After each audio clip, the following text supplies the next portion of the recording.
With diagram చేద్దాం చూడండి. మన నార్త్ వైపు అంటే sorry a girl starts from her school gate and walks 10 meters east.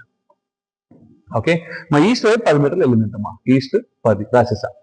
Then 4 meters north అమ్మా, sorry 4 meters south, 4 south. Okay, then 8 meters west అమ్మా. West అంటే ఇదే కదా, ఇదంతా 10 కదా.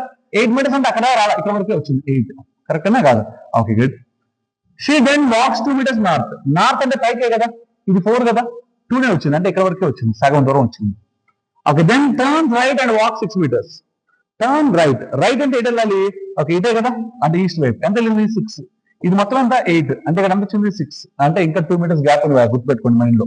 Okay right, next 6 feet. After that she turns left and walks 2 meters. మళ్ళీ left వెళ్ళింది.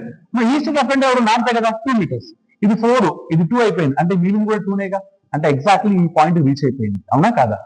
Okay, ఇప్పుడు మనం జాగ్రత్తగా అబ్జర్వ్ చేస్తే, ఓకే ఇప్పుడు మనం జాగ్రత్తగా అబ్జర్వ్ చేస్తే ఒకసారి రైట్ అమ్మా, ఈ పాయింట్ కి మధ్యలో డిస్టెన్స్ ఎంతమ్మా? ఇది మొత్తం ఇక్కడ నుంచి ఇక్కడికి 8 కదా, ఇది 6 అయిపోయింది కదా, అంటే ఇది 2నేగా, అంటే ఈ డిస్టెన్స్ 2. ఫస్ట్ పాయింట్ అయిపోయింది.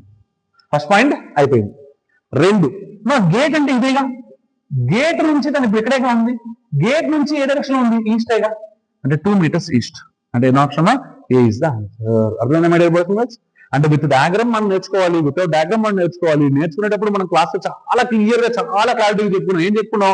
ఓకే అరే బాబు ఇది 10 అయితే ఇది 8 అంటే దానికన్నా ముందే ఆగాలి, నీ మైండ్ లో ఒక రఫ్ స్కేల్ ఉండాలి అని చెప్పాను. అవునా కాదా?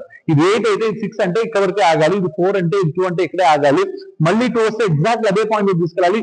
ఈ మెజర్మెంట్స్ నీ మైండ్ లో పెట్టుకో. స్కేల్ అంటే 10 మీటర్లు అంటే ఇది 10 గీసినప్పుడు ఓకే 4 అంటే కరెక్ట్ గా ఇది 10 అయితే 4 ఇక్కడ వరకు వచ్చిందా, ఇక్కడ వరకు వచ్చిందా, అది కాదు నేను మెజర్ చేయమంది. కరెక్టేనా కాదు?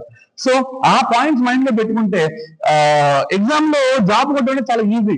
ఓకే, అలా జాబ్ కొట్టాలి అంటే ఇలా ఈజీగా నేర్చుకోవాలంటే మనం వచ్చేయాలి మన ఉమేష్ చంద్ర పోలీస్ అకాడమీకి. ఓకేనా? Next beautiful question.